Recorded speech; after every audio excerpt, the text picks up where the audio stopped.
So seeking tends to start at some point in people's life.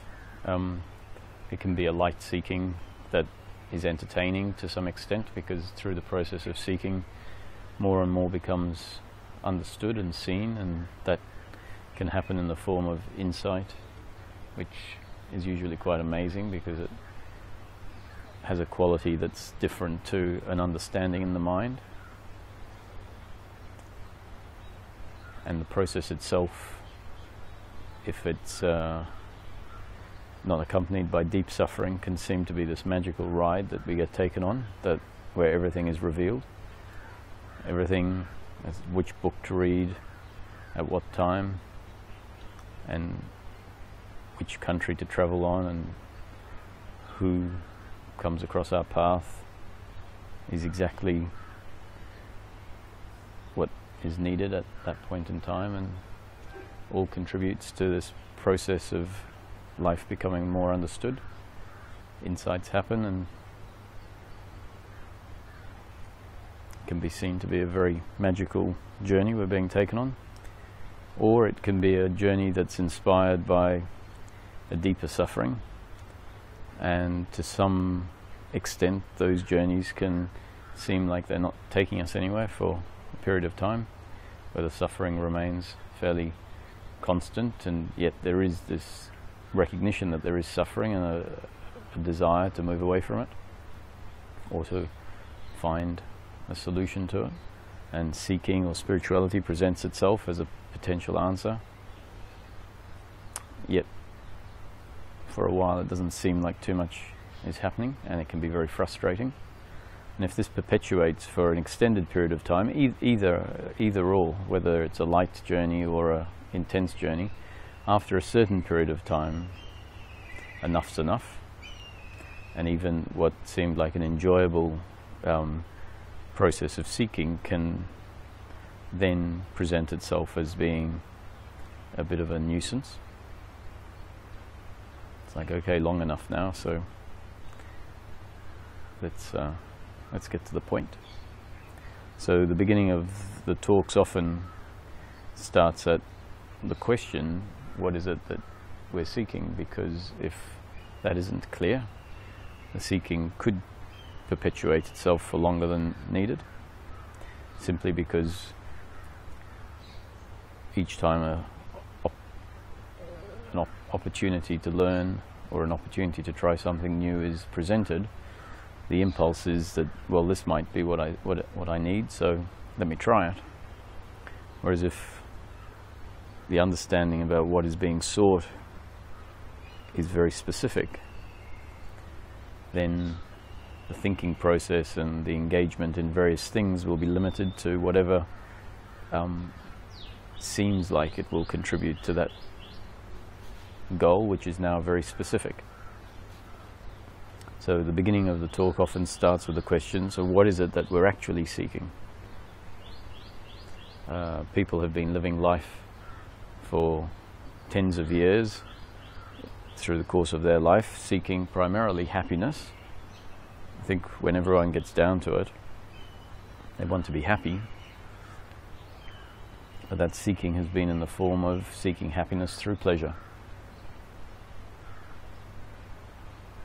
And as is always mentioned, these concepts are pointers that you can take away and test for yourself. It's not just about listening to the words and maybe they're put together in a nice way and going, yes, that's right. The point of it is that whatever is said should be tested and verified for yourself, to make sure that the whole conceptual framework is something you want to work within. So we can see from our own experience and by watching others, most people are looking for happiness, but they're looking for happiness in circumstance or in pleasure. Happiness through pleasure. And we know that to be the case for ourselves, because if it's happening, we can see our movement, and the movement in life, the effort is going towards achieving something in the future. And if we feel into what is being worked on with the aim of achieving something in the future, you can feel that deep down inside there is a sense that when I get this, then everything will be okay. When my business gets to a certain size and I feel comfortable that I'll be able to retire at retirement age, then everything will be okay. When I get out of my marriage that isn't working so well, then everything will be okay. When my kids grow up and they're no longer at home and me and my wife can travel and enjoy life, then everything will be okay. When I get that promotion at work, everything will be okay. And it can extend to a new house in a new suburb, an upgrade of the car, new clothes, something you saw advertised on TV. And this way of engaging in life, which becomes unconscious, becomes the only way that life is engaged in, especially if seeking hasn't happened, is because there's a belief that my happiness, my completeness, can be fulfilled by pleasure. And if we look at our own experience, we can see that those pleasures are achieved time after time. The pleasure is there for a limited amount of time.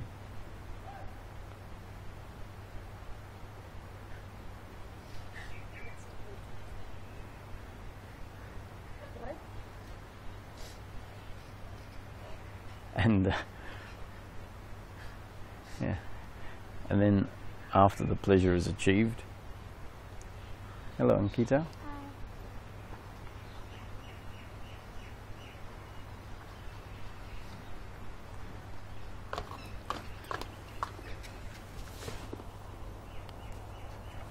Good to see you. Okay. Hello.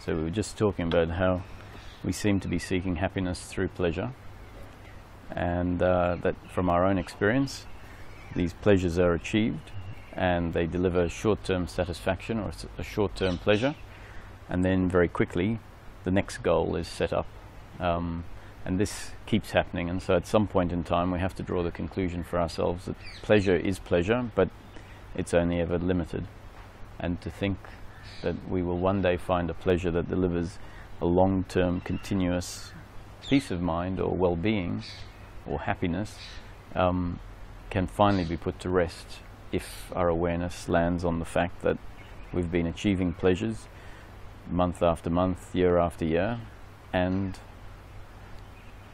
they're temporary and never deliver a full long-term sense of well-being. So that's a very important recognition to have, because the motivation then to keep following this pursuit of pleasures can start to be challenged. And that's a habit that is supporting a sense of who we are. It's supporting a false sense of who we are, because it suggests that what we are is firstly incomplete, and secondly it suggests that what we are as an incomplete being can be fulfilled through the acquisition of things in the flow of life.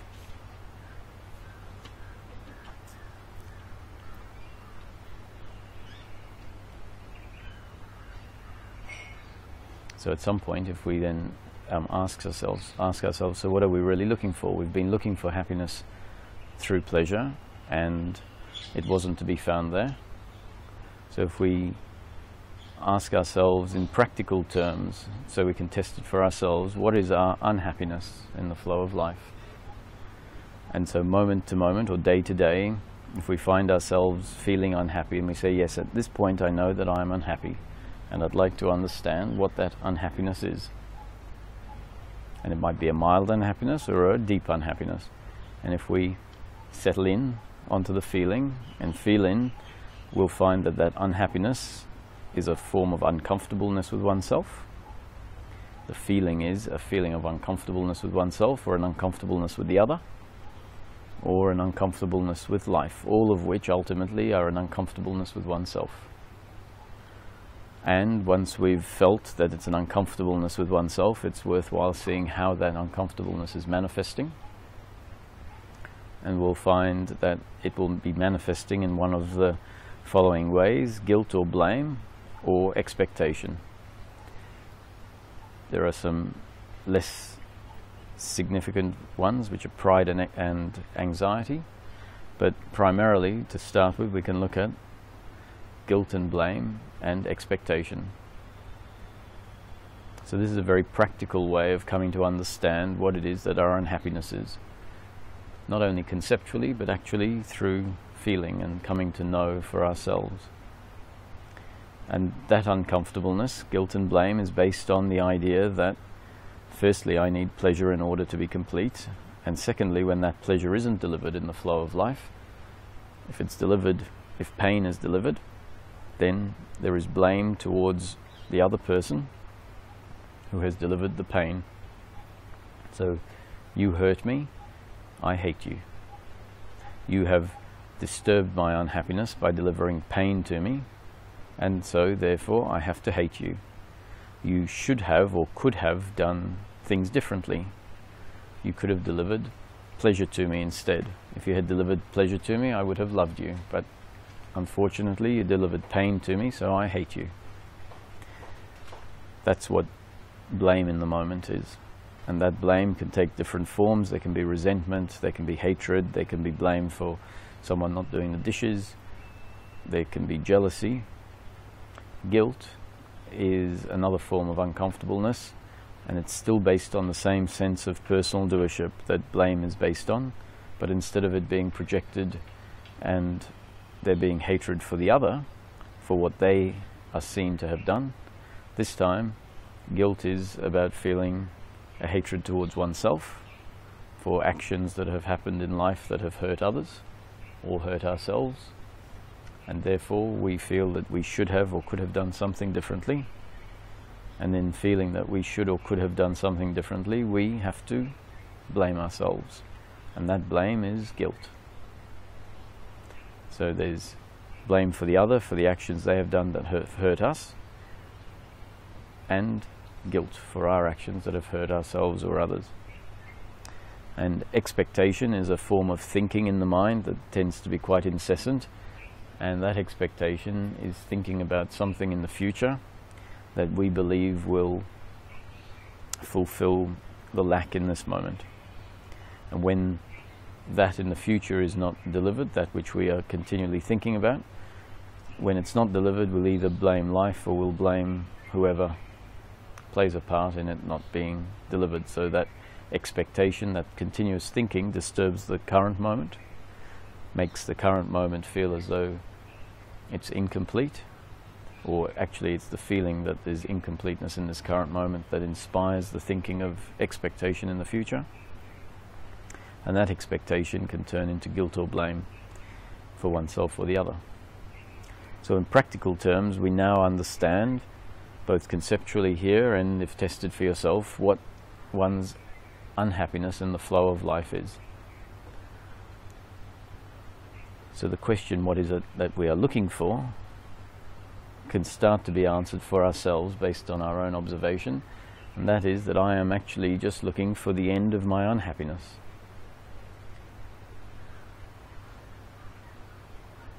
And for ourselves, we know that unhappiness, when it's felt, is in the form of guilt or blame or expectation. So what we're really saying is actually what we're looking for is the end of guilt, blame and expectation.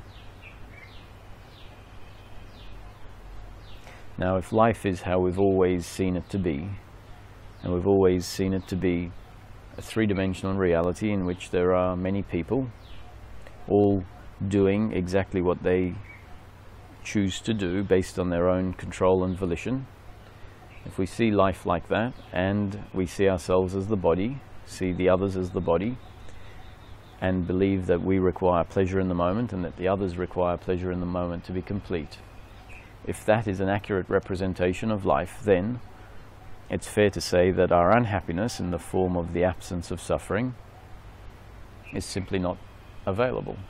Because if someone was in control of their actions, then if they hurt me, it makes no sense to ignore the fact. It makes sense to blame them.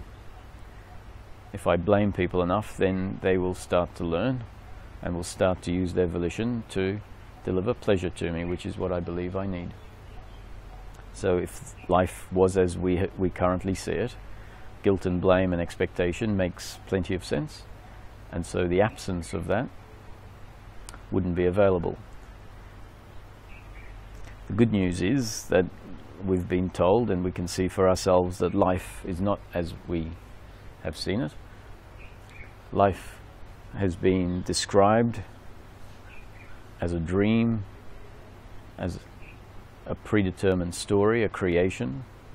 And what that means is that this manifestation of life that is being experienced moment to moment by all of us is not actually something that we bring about based on our choosing. Our destiny is not in our control, as we've sometimes hear or like to think. But what it means, if this is all a creation or predestined story, a dream, then it means that what we are integrally is part of that creation, part of that dream, part of that predestined story, and everything that happens through us is not actually our doing, but a happening according to the predestined story, or a happening according to the dream, the dreamer, or God's will, if you like.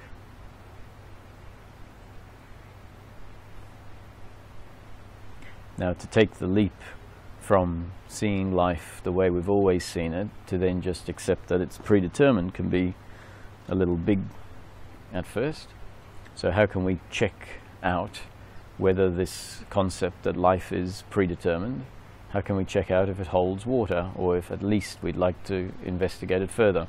And the first thing to do is to challenge our existing ideas, which are that whatever happens in the moment is based on my choice and my control, and that whatever the other does, therefore, because the other is like me, a human being, whatever the other does is based on their control and volition in the moment.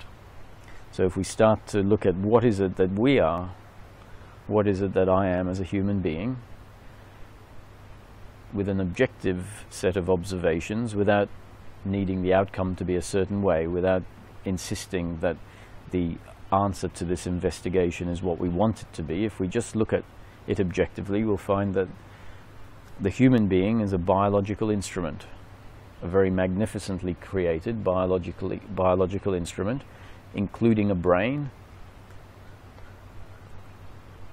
which in essence is a biological set of neural pathways, all functioning based on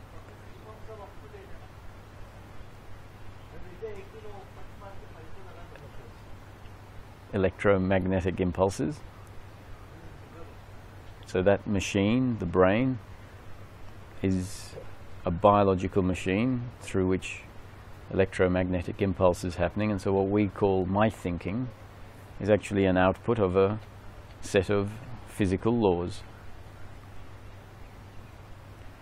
So this biological instrument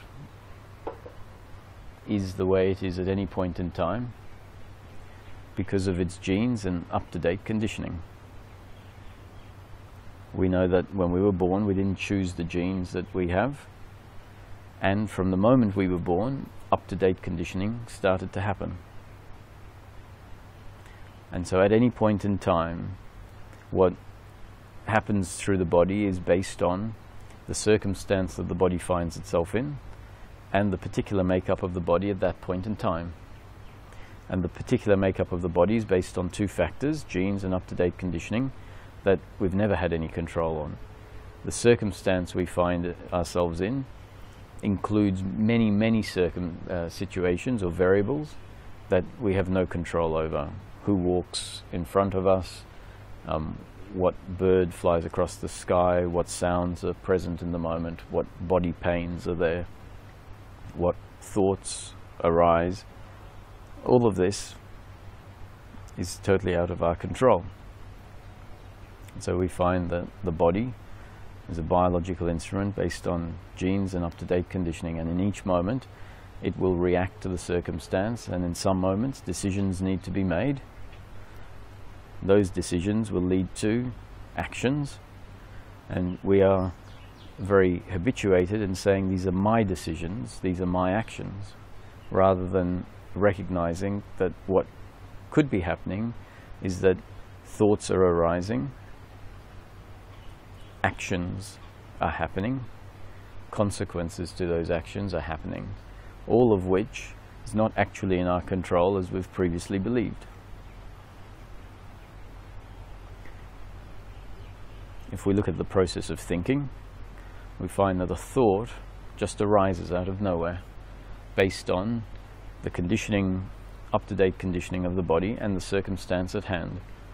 Something is seen, smelt, tasted, touched or heard, and that set of impulses or inputs brings about the arising of a thought. And we weren't in control of what was seen, smelt, tasted, touched or heard, and as a result we are not in control of what thought is inspired.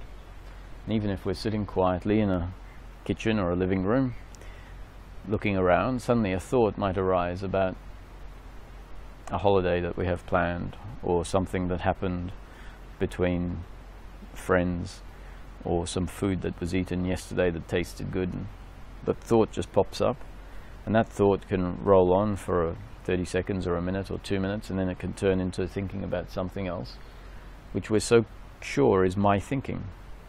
Actually, we were just sitting in the living room and then thinking about food that we had eaten or exchange with friends just popped up. And it could easily have been a thought popping up about work, or a thought popping up about your passed away grandmother or grandfather, or whatever it happens to be, something you need to do in the garden. We weren't in control of whether the thought about something to do in the garden pops up, or a thought about something at work popping up. And hence life carries on. That thought might inspire the body to get up and go and do something in the garden, if it's a thought about gardening. And when in the garden, you might prick yourself on the rose bush, not something you intended to do, but something that happened, and based on your genes and up-to-date conditioning, the body will react to that prick, first with a physical reaction, and secondly with a follow-up set of actions as to what to do about it, whether to go to the doctor and get it checked out, get it disinfected, whether to just put a band-aid on it. And so life unfolds.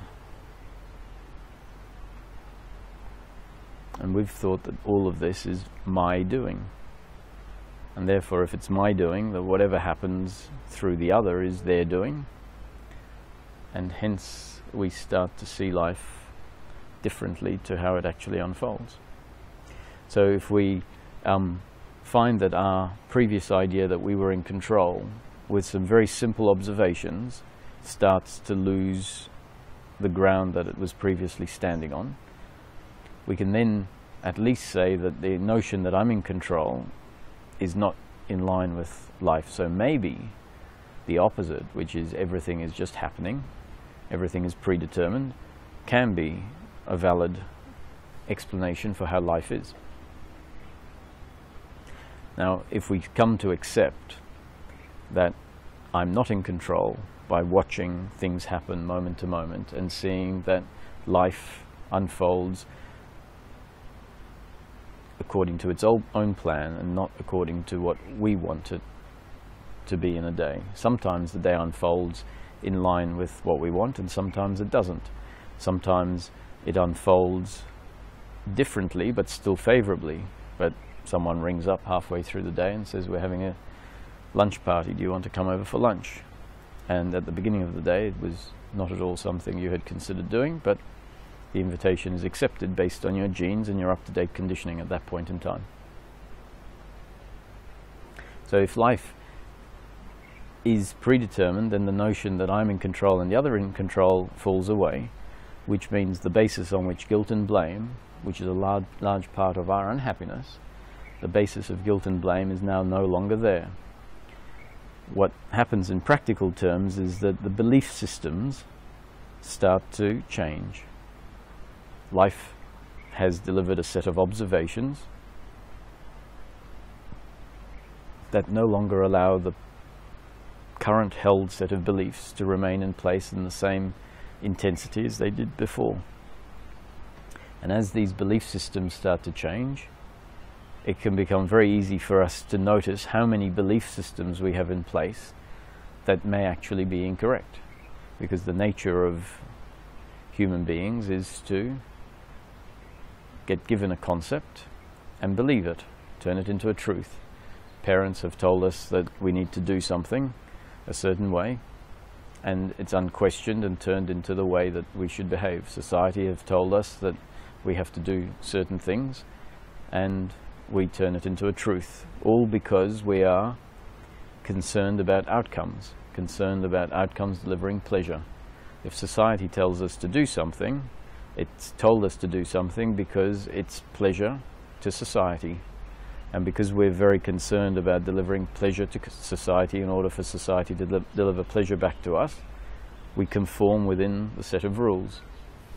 If we realize that seeking pleasure is what keeps us away from our real happiness, then we'll stop putting pleasure on the pedestal and start to question the set of rules which have governed how we live our lives, and maybe decide that actually what's most important is my own happiness, and my own happiness is not going to be delivered through pleasure in the moment, and therefore I'm going to stop following the rules that society have dictated, and I'm going to dance to the beat of my own drum, knowing that there is still going to be consequences. So if the beat of your own drum is outside of the legal frameworks and you get caught by the law, then you'll have to suffer the consequences.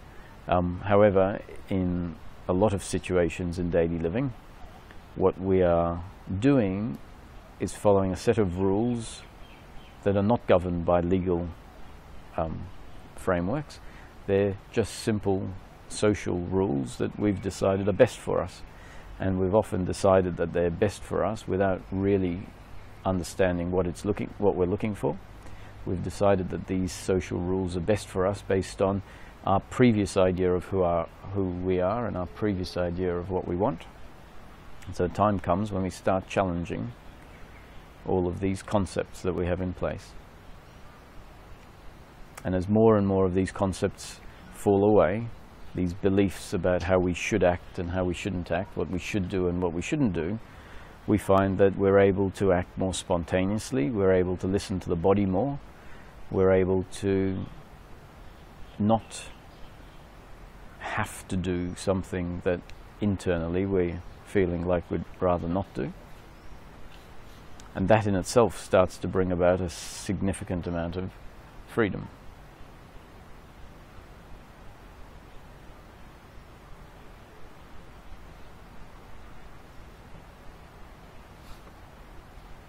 Yeah? Sure. And when, well, you say that we try to see what is unhappiness and happiness, unhappiness, and if you feel unhappy, you have to check why and all this. But sometimes it's not so clear. Like, I mean, I'll give my examples, okay? So let's say I'm quite happy. Happiness is there and close to what you're saying, also thanks to your teaching and other things, and thank you for that. But it's a kind of happiness that is, it's not like nirvana kind, it's I'm doing well, okay? Mm-hmm. Then someone comes to me and says, look, I'm so much happier than you, I'm having this pleasure, that high peak pleasure that you're not having. Mm-hmm. What would you say to that? Example? So, and you should do this, this and this to get as happy as I am. Yeah. What would you say to that? If it was presented to me, I would say that what I would firstly go inside and know that I am happy. Mm-hmm. That's the first part, because to me happiness is feeling comfortable with myself. Mm-hmm. Secondly, whatever they are saying is their happiness. For example, you know, I've invested in this business and this is the amount of money, and I now have a holiday home on the beach, or about the relationship. Yeah, I have a wonderful partner, yes. and yeah. they something wonderful that you're not having because you don't do this, and this, and so that to me is very clearly pleasure in the moment. Okay. Not only one moment, but it can be an extended period of time. But in each moment, that is pleasure in the moment, not something that needs to be pushed away. It's something that's very welcome in life. In fact, life is always going to be pleasure and pain. And so whether we need to get into a debate with the other person or not is who knows. But internally there would be the recognition that what it is that they are very pleased about is pleasure in their life. If they have peace of mind, then whether that pleasure remains or it goes, then what it means is that the pleasure has gone if it goes. And if it remains, it means they are enjoying pleasure. If they have peace of mind, whether it goes or not, their peace of mind will remain. And so if someone says, I have this pleasure and this pleasure is making me very happy, the question is, what would happen if that pleasure goes away?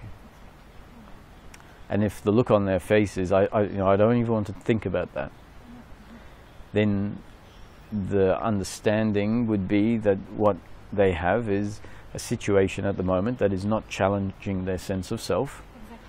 And they're enjoying pleasure, and to some extent can say that suffering is not present, assuming that other circumstances in life aren't challenging them. They might have a great relationship, but their work colleague, on the other hand, might be delivering pain to them quite regularly, and although they're happy in their relationship, they are clearly unhappy with their work situation. And so that then starts to demonstrate how what they're calling happy is pleasure in one part of their life, and pain in another part of their life is actually creating suffering in the form of guilt, blame, or expectation. So to me, what is most important to work on is a sense of being equanimitous or at peace with whatever the circumstance happens to be. And when I say work on, it's not something we work on, it's a process that happens, that life delivers, that reconditions the body-brain to stop believing certain things. And in the absence of those beliefs, the true nature, which has been quite happy to take a back seat for as long as the brain is functioning in a certain way, for as long as the brain has decided it is what is real, the true nature will sit back and not present itself. Once the brain quiets down, then what is real will present itself. And so life can bring about a set of circumstances where the brain actually figures out for itself, because it's the brain that gets reconditioned. It's the brain that listens to these concepts. And once the brain realizes, because the brain is intelligent, but it has made mistakes that have been imposed upon it in a sense.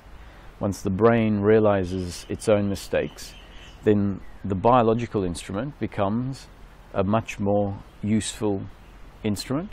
It becomes an instrument that still has a great amount of complexity and wonder to it, but it's not an instrument that is now deluded and forcing the experience of the moment to be an experience of separation. So what's most important is not to go out trying to find circumstance that is going to deliver pleasure, but rather to understand that what really is needed is a reconditioning of the brain, and as part of that reconditioning, the brain realizes that actually what it is in any moment is exactly that. A machine that life has conditioned to be a certain way. For a period of time, life conditioned it to be a bit misleaded or to misunderstand the circumstance, and that conditioning got corrected so that the brain actually recognized what it really was in the scheme of life. And from that point, the true self is felt. There is a connection to ourself. Actually, it's not a connection to ourselves, there's being ourself, and that point of being is known to be actually the being of the source. And so in being ourselves, there is also knowing that what we are is connected to the source, that what is functioning through every other human instrument is the same being, which is effectively a personal expression of the one source. And then life carries on with the instrument seeing life and seeing others exactly for what it is. And so when a friend comes up and says, you know, you don't seem to be striving for very much, and I feel sorry that you're missing out on you know, these wonderful experiences that I'm having. You know, I work very hard, 45 hours a week, but then 4 weeks a year I get to go and spend my time in the Taj Hotel in Paris and in London. And, so I'm feeling sorry for you at the moment. And from the point of view of being a reconditioned body entity through which a source is functioning, and that source is the essence of the being, there is a recognition that what they're saying is actually coming from a misunderstanding of who they are and a misunderstanding of what's important in life. It doesn't need to be taken as, it isn't taken as an attack, it doesn't need to be corrected. If they ask for some input, then you can provide the input. And the fact that it destabilizes me means that I'm not still completely sure of Yeah. right? Because they are saying I'm right now happier than you are. mm-hmm. And because I have this pleasure. Yeah. And the fact that it a little bit destabilizes me Mm-hmm. means that I'm not yet rooted. Totally rooted, that's it. Rooted in the Because the rooting in oneself is not, doesn't deliver a conceptual happiness, it delivers happiness. yeah. Which means if ever we find ourselves a bit caught up in their thinking, like, oh, could they be right? Exactly. Then it's like, hang on a sec. No, everything's fine. And as that happens more and more, the moving out, could they be right, just stops altogether, because the knowing that that sense of being not just impersonal being, but then being integrated into the body also and functioning through the body, but without the body having this false set of beliefs which turns into a quasi-entity that thinks it exists, thinks it needs certain things. So in the absence of that, there's this being that is being human.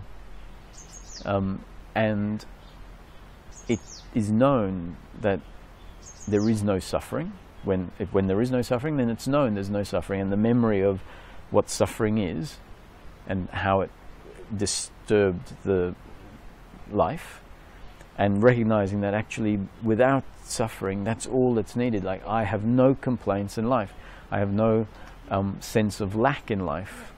Like, they're projecting a sense of lack based on what they hold important. Right? But do I actually have a sense of lack? And so we go back to our own experience, and if there's no sense of lack, then it's understood that nothing needs to be added or subtracted. And it's also understood that if something is added or subtracted, it's only ever in the flow of life, only ever pleasure or pain, and that pleasure or pain never actually adds or subtracts from my true nature, which is always complete and full. So I would agree with what you said, is to the extent that we get caught up in some thinking from time to time, it's simply because that sense of well-being isn't completely flowering, or that we're not rooted in it yet. And so it's just coming back each time. Yeah. Yeah. Mm. No, that's what's to test, right? Where is the root of where it is. And also the descriptions are that what we tend to get lost in is seeking pleasure, because we've become so convinced that pleasure is what's important. So when if we miss a flight, when we get to the airport and we miss the flight because the email that was sent to us had the wrong time on it, let's say, we can find ourselves totally out of center. And in that moment we realize that we're out of center because we're attached to having pleasure in the moment, and having missed the flight means that our connecting flight is missed up. We're going to have to pay for hotels, all sorts of things, especially if the airline doesn't accept responsibility about it, and to recognize actually this is destined pain in the moment. It's financial pain, it's the pain of inconvenience, of having to stay in a city or in an airport that you don't want to stay in for an extra 24 hours or whatever, and this is all pain. That's all it is, pain. To the extent that I'm attached to the pain, in the form of wanting it not to be there, which means I'm attached to the pleasure of things going the way I want, then that pain has turned into something far more insidious than just pain. It's turned into an involvement in the flow of life, it's turned into an attachment to outcomes, and what it's delivering is an uncomfortable feeling for ourselves, which means that this moment, as long as it stays there, is ruined relative to what we're really looking for as happiness for the human being, which is the absence of that suffering. So that's where the concepts, because they're put forward in plain, simple English, can become helpful, because when a friend comes up and tells you this is what you're missing out of, the concept can say, is that pleasure?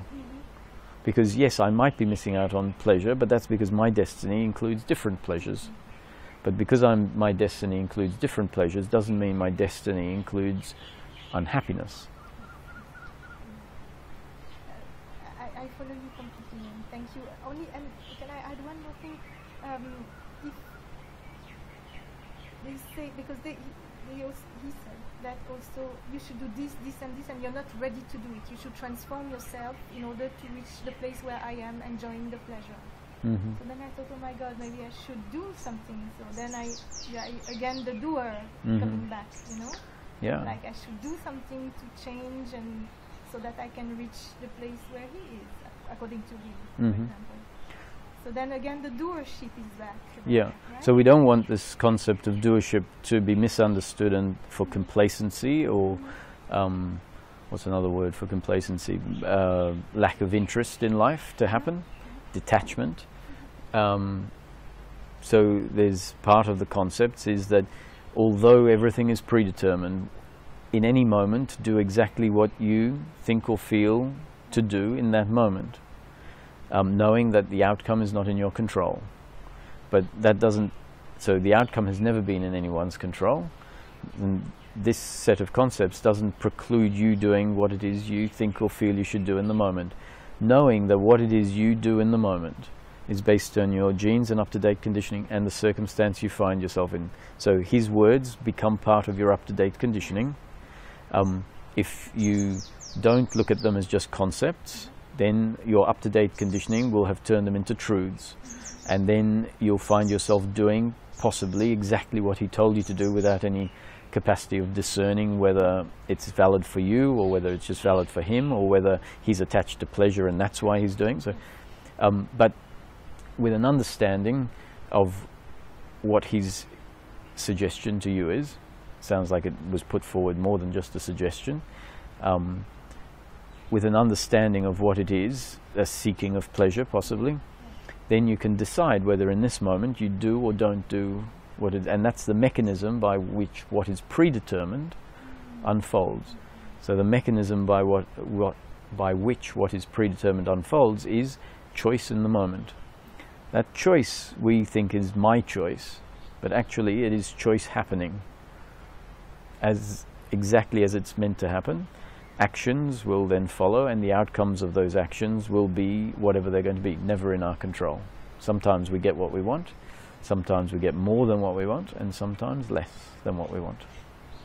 And can we go a bit further? If you are also enjoying that? Yeah, I hope it's not uncommon. Let's imagine I do what he says, or because of I make the choice because of the conditioning that's happening then to do what he suggests, so that I get that pleasure in the moment. Then again I am back to the pleasure and pain, right? Circle, and which is the flow of life. The flow of life is always going to be pleasure and pain. If you do it insisting on the outcome being what he's described, then you're doing it with an attachment to outcome. So if you do it knowing that I'm doing it, but I don't know what's going to happen, it might be some breathing exercise that he's told you to do, for example, and it creates an asthma attack, rather than the euphoric sense that he said it might create. So choose to do it knowing that the outcome is never in our control.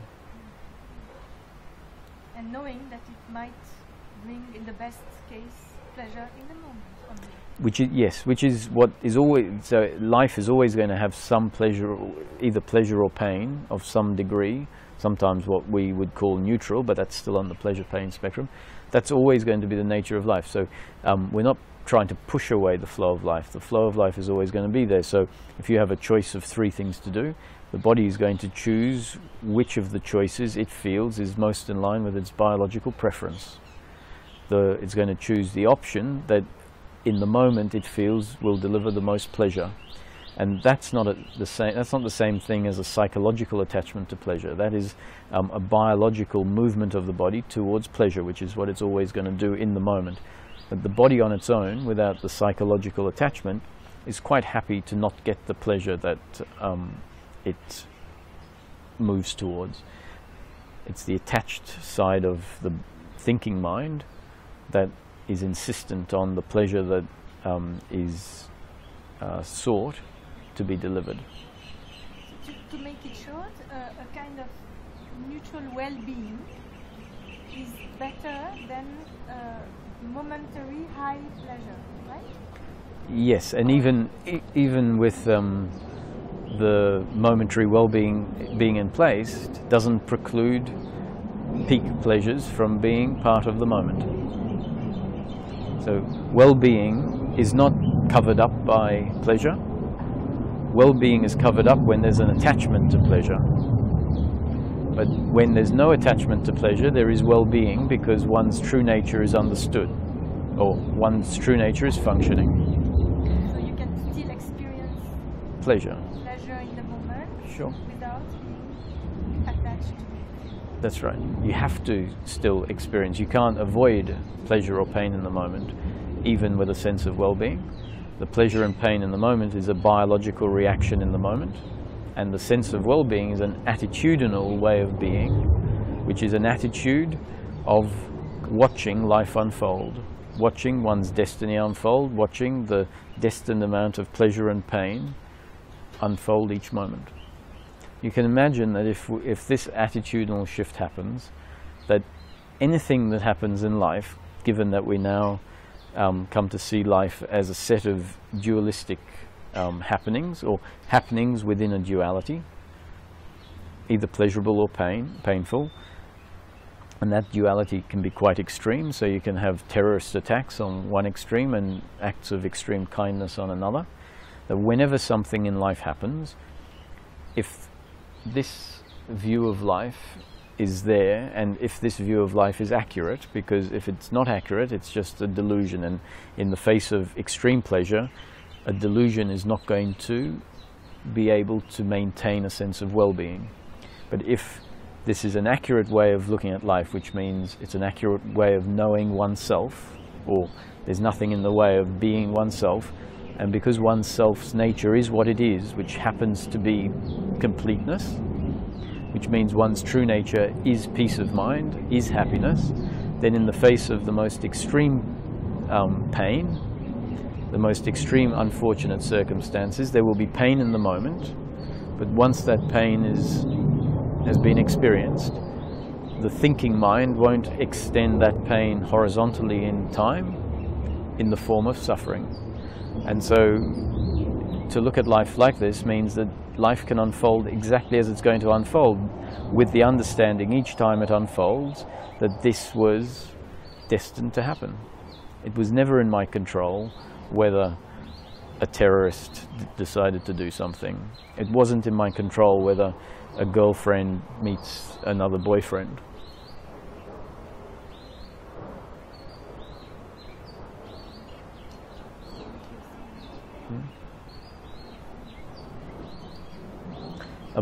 And so the benefit of this explanation is, firstly, it's just concepts that we can take. Anyone, the only thing they are pointers to the reality of the situation. And I say that just so that they don't get put down too lightly. But the fact that I say that they're pointers to the reality of the situation is not enough. People need to take the concepts, test them for themselves, observe life for themselves, which will or won't happen depending on an individual's destiny. It was destiny to be exposed to the concepts in the first place. And the importance of it is that sometimes we get given concepts that come from the other approach, concepts that are top-down, that are very esoteric, concepts that talk about everything being oneness, everything being love, our true nature being ecstatic and blissful, and they're very beautiful because they can bring about a awakening, a remembering of oneself. But that awakening is normally not a complete understanding. It is an awakening that is followed by a period of deliverance. And that period of deliverance is a period where what is known, what was seen in the moment of awakening, then starts to integrate it fully into itself, fully into daily living, where one then lives as a human being with the knowing that was presented in the awakening. And in that process of deliverance, it's very easy for blame and guilt, let's say, to arise without there being a recognition that this particular arising in the moment, or attachment to pleasure, expectation, is not congruent with what was seen in the awakening or in the top-down teaching. So top-down teaching can talk about love and oneness, and we can feel very at peace when hearing that and have awakenings. Yet then we go out into daily life, someone does something, and what is inspired is a sense of blame or guilt. Blame or guilt is based on the opposite of oneness. It's based on many, me and the other. And until life delivers in a moment a set of conditioning or some insight that reconciles the two as irreconcilable, or recognizes the two as irreconcilable, then we'll continue to live life with the impulse to blame and to feel guilt, which means that the understanding of oneness isn't able to penetrate to its fullness, because something in the flow of life is continually reinforcing separation. So to the extent that we come to see that this manifestation in daily life, guilt, blame and expectation, is the misunderstanding of the nature of life, then we can start to correct that misunderstanding on the conscious level, which is what's available to us. And sometimes our true nature is so suppressed that we can hear descriptions about our true nature that we don't have a frame of reference for.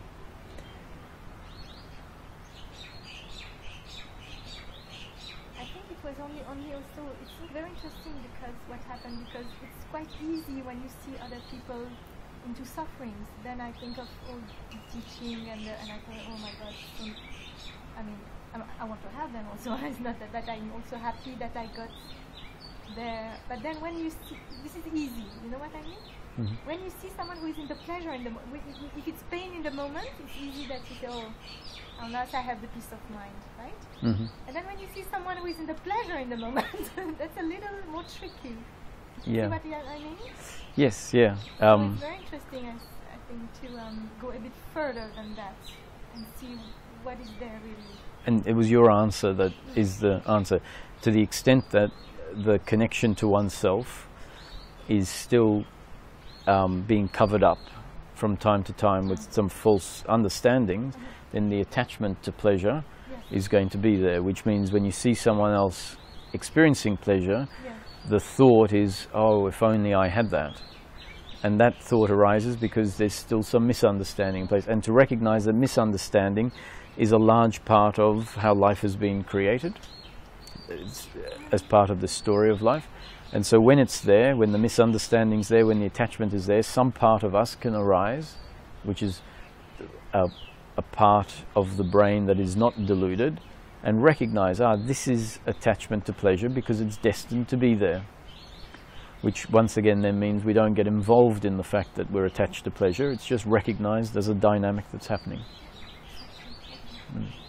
And it can still happen a little bit until we get really centered, right? It will. That's the process, that it will continue to happen until it finally stops. And this process is a process that, contrary to a lot of explanations, and I think a lot of explanations are talking about the moment of awakening, because rightly so, maybe no point worrying about what's after awakening until awakening happens. But the process can be so gradual and subtle that after 5 or 6 months you might look back and go, actually I haven't suffered for 5 or 6 months. And then it might dawn upon you, if it's clear that what I'm looking for is the end of suffering, if it's not clear that what I'm looking for is the end of suffering, you may by and large not be suffering, but still waiting for something different. And if that is cleared up, then you might look back and go, actually this happened and that happened and that happened in the last 6 months. Family illness, financial problems or whatever, and yet I didn't suffer. There was no uncomfortableness with myself. And then you can say, oh, so it's happened. The false identity, the false set of beliefs that used to be there, which are sometimes referred to as the ego, which, you know, and in some teachings it's kill the ego. I mean, the question is, who kills the ego? You know, that's why if you call it an ego and you say kill the ego, it's a big problem, because you're giving the ego a task to kill itself, which means it's never going to die, which is why I prefer to use the word, the sense of personal doership. We are the ego. The body and the consciousness is the ego, and the ego is not the problem. The ego will remain before and after enlightenment. What there is before enlightenment is an ego with the sense of personal doership, and what there is after enlightenment is an ego without the sense of personal doership. And if the sense of personal doership, which is a set of beliefs that had remained unquestioned, if that dissolves, then life will continue to unfold moment to moment, pleasure sometimes, pain other times, yet suffering won't arise. And so then we know that the search is over, when suffering has stopped arising.